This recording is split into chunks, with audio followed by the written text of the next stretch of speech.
Welcome to AG's. This one is about the Aaj Ka MLA. The MLA of today, who is now known as a renowned influence peddler. They can form governments, they can bring down governments, irrespective of numbers. It does not matter whom you vote for. It is they who decide the destiny of the state government. They have their own thought process, they have their own hunger for power, and they have their own demands. Now, before I get into it, there is a quick reference to how this whole process started. Now, the trend started from the SVD government called the Samyukt Vidhayak Dal government. And this happened in the 60s, and there was a phrase which was coined Ayaram and Gayaram, those who come in and those who leave. And that has persisted till this date. By another estimate, almost 50% of the 4,000 legislators elected to central and federal governments in the 67 and 71 general elections subsequently defected, leading to political turmoil in the country. Has anything changed from then till now? You know the answer better than me. An anti-defection law was sought to limit such frequent defections in India. In 1985, a bill was passed which was amended in 2003, but 20 years later, the game is still going on and on and on. When you look at the whole pattern, whenever a state government is in peril of losing its majority, there is always one Pied Piper leading the MLAs. Now, in Maharashtra, as you very well know, that it is Eknath Shinde who led the rebel Shiv Sena MLAs, and the chief minister who has resigned, Uddhav Thackeray, was unable to stem the tide. Eknath Shinde waltzed away with a certain block of MLAs, and now Devendra Fadnavis is next in line to become the chief minister. Then that is the end of the MVA Sarkar. Now, when you talk about the Pied Piper in Rajasthan, it was Sachin Pilot. He led a rebellion against the Rajasthan chief minister Ashok Gehlot for various reasons. He holed up with his MLAs in a resort, and there were allegations that he was in talk with BJP leader Gajendra Singh Shekhawat, but the government didn't fall for various reasons. Till date, Ashok Gehlot makes jibes at Sachin Pilot, which I feel is a little uncalled for, but that is politics for you. And do remember that in the next Rajasthan elections, whichever way it goes, Sachin Pilot is still a CM in waiting. In Madhya Pradesh, Jyotiraditya Scindia waltzed away with over 20 MLAs. He was very, very close to Rahul Gandhi. Rahul Gandhi even said that my house was always open to him. He would sit next to him in the Lok Sabha. But it was he who triggered the collapse of the Kamal Nath government. And he joined the BJP, and you know the rest of the story.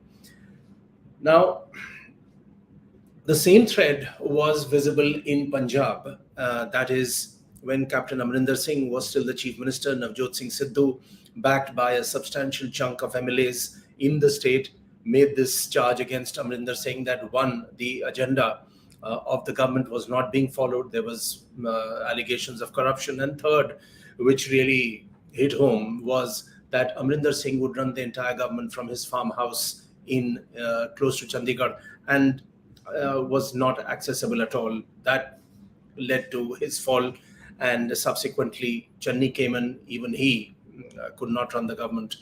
Now, take the case of these 5 states: Karnataka, Meghalaya, Manipur, Goa, and Arunachal Pradesh. Now, they have witnessed a high decibel political drama in Karnataka in 2018 and 19. I'm just giving you quick references. The BJP had emerged as the single largest party with 105 MLAs. And after that, what happened is that the BJP's numbers fell short of the halfway mark. Yedurappa, the old wily warrior, staked claim but could not form the government. So it was up to the Congress, which had 178 seats, and JDS with 34 seats. They formed the government. It went on for 14 months. Then the government fell again. Why? Because the MLAs were unhappy with the way Kumaraswamy was running the government. So that was the end of the Karnataka government. In Meghalaya in 2018, the BJP had won just 2 seats in the 60-member House in the 2018 elections, just 2 out of 60. And despite that, they formed the government with a coalition circle. The Congress got 21 seats and could not do much. Slow on the uptake as always, the Congress took its own sweet time to react, by which time the BJP swooped in, did the numbers, did the arithmetic, and Conrad Sangma became the chief minister. Alexander Heck, one of the two BJP MLAs, was made a minister.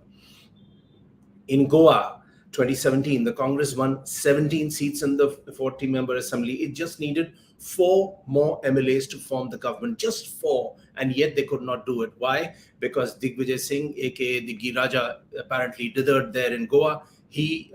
While he kept thinking and waiting for this Congress High Command to react, the BJP again swooped in with 2 able negotiators and formed the government with the MGP and the Goa Forward Party. The interesting point is that the GFP was formed by Congress rebels who supported the BJP but ran a high decibel campaign, a virulent campaign against the BJP. So again, it shows it does not matter whom you are against. At the end of the day, it just matters that which side your toast is buttered on. In Manipur in 2017, the BJP had won 21 seats. Congress had got 28 seats. Even then, the BJP got in N. Birendra Singh, a former Congress leader, and they formed the government with his help. So again, the numbers, while it didn't add up for the BJP, yet they formed the government. Now, in Arunachal Pradesh in 2014, the Congress had formed the government after winning 44 seats in the 60-member assembly. They had Congress MLA Pema Khandu, who left the party with a group of rebel MLAs to form his own PPP and join the BJP-led alliance. Khandu again returned to the Congress with the rebel MLAs and took over as the CM in July 2016, replacing Nabam Tukki. Then he left the party again. He formally joined the BJP, taking with him 33 of the 43 MLAs. In 1984, 2 films were released by the then reigning superstars. Rajesh Khanna did Aaj Ka MLA Ram Avatar, and Amitabh Bachchan did Inqilab. They competed with each other, and both were stories of the alleged corruption in ministry formation among the lawmakers and what should be done to clean up India. So the suggestion was that India needed to clean up its act. Mr. Bachchan is shown gunning down an entire cabinet of so-called corrupt would-be ministers. That climactic scene was later censored brutally. You saw firecrackers instead, but that's a different story. Since then till now, ask yourself, do you have a clean slate where the democracy is concerned, where elections are concerned, where politics is concerned? That is the story of the Aaj Ka MLA for today. Thanks for watching. AG's.